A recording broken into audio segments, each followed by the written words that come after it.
ഒരിക്കലും നീക്കം വരാത്ത ദൈവവചന ചിന്തകൾ കേൾക്കുന്ന എല്ലാ മാന്യ ശ്രോതാക്കൾക്കും ഒരാവർത്തി കൂടെ ക്രിസ്തീയ വന്ദനം അറിയിക്കുകയാണ്.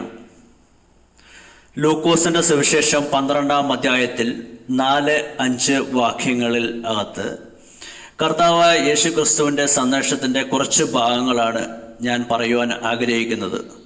ഈ വാക്യം ഇങ്ങനെയാണ്: എന്നാൽ എൻ്റെ സ്നേഹിതന്മാരെ, നിങ്ങളോട് ഞാൻ പറയുന്നത്, ദേഹത്തെ കൊന്നിട്ട് പിന്നെ അധികമായിട്ടൊന്നും ചെയ്യുവാൻ കഴിയാത്തവരെ ഭയപ്പെടേണ്ട. ആരെ ഭയപ്പെടണം എന്ന് ഞാൻ നിങ്ങൾക്ക് കാണിച്ചു തരാം. കൊന്നിട്ട് നഗരത്തിൽ തള്ളിക്കളയുവാൻ അധികാരമുള്ളവനെ ഭയപ്പെടുവീൻ. അതെ, അവനെ ഭയപ്പെടുവീൻ എന്ന് ഞാൻ നിങ്ങളോട് പറയുന്നു. കർത്താവായ യേശുക്രിസ്തു ഓർമ്മപ്പെടുത്തി പറയുന്നത്, മനുഷ്യരെ അല്ല ദൈവത്തെയാണ് ഭയപ്പെടേണ്ടത് എന്ന് കൃത്യമായി രേഖപ്പെടുത്തുന്ന വാക്കുകൾ ഈ വാക്യത്തിൽ കാണുവാൻ സാധിക്കുന്നു. യോഹന്നാന്റെ സുവിശേഷം 9-ാം അധ്യായത്തിൽ നാം കടന്നു പോകുമ്പോൾ പിറവിയിലെ കുരുടനായ മനുഷ്യനെ യേശു സൗഖ്യമാക്കുകയും അവൻ സൗഖ്യമായിരിക്കുന്നു എന്ന് യഹൂദന്മാർ കണ്ടിട്ട്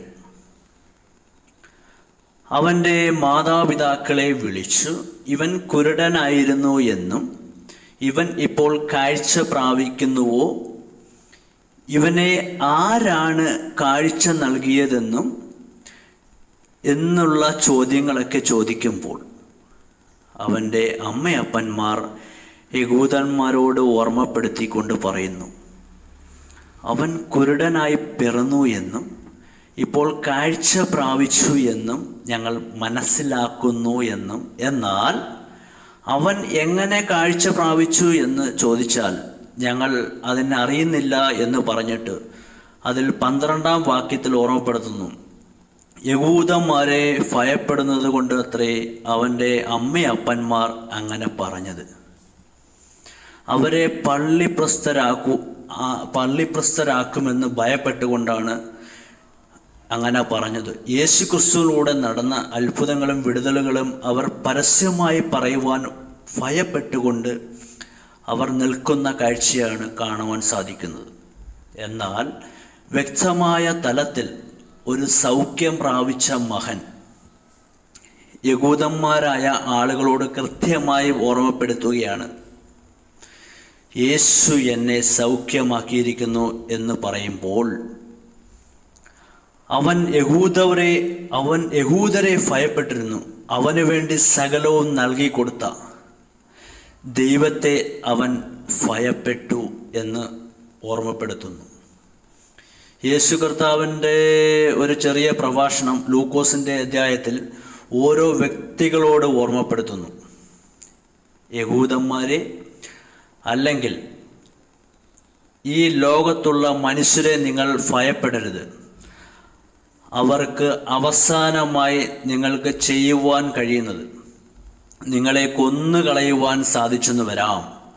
എന്നാൽ നിങ്ങളുടെ ആത്മാവിനെ നരകത്തിൽ തള്ളുവാൻ കഴിവുള്ള ദൈവത്തെ ഭയപ്പെടണം എന്ന് യേശു കർത്താവ് വ്യക്തമായി പറയുന്നു. ആകയാൽ എന്നെ കേൾക്കുന്ന പ്രിയപ്പെട്ടവരെ, മനുഷ്യരെ അല്ല ദൈവത്തെ മാത്രം ഭയപ്പെട്ടുകൊണ്ട് ദൈവത്തിൻ്റെ സന്നിധിയിൽ കടന്നു വന്ന് ദൈവിക ചിന്തകളെയും ദൈവത്തെ പരമാർത്ഥതയോടെ സേവിക്കുവാനും നമ്മെ നാം ആക്കി തീർത്ത, നമ്മെ വിടുവിക്കുന്ന, നമുക്ക് വേണ്ടി സകലവും നൽകി തന്ന ദൈവത്തെ സ്നേഹിപ്പാനും ദൈവിക ചിന്തകളിൽ ദൈവത്തെ ഭയപ്പെട്ടുകൊണ്ട് ദൈവത്തിൻ്റെ വചനപ്രകാരം മുന്നോട്ട് പോകാനും നമ്മെ തന്നെ സമർപ്പിക്കേണ്ടതാണ് തീരാം.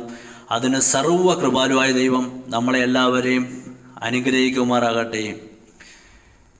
പരിശുദ്ധ കർത്താവെ, ഈ നല്ല സന്ദർഭത്തിനായി ഞങ്ങൾ പ്രാർത്ഥിക്കുന്നു. ഞങ്ങൾ മനുഷ്യരെ അല്ല ദൈവത്തെ തന്നെ ഭയപ്പെട്ടുകൊണ്ട് ദൈവിക ചിന്തകൾ ദൈവത്തിൻ്റെ സന്നിധിയിൽ നിലനിൽക്കുവാൻ ഞങ്ങളെ സഹായിക്കുമാറാകണേ.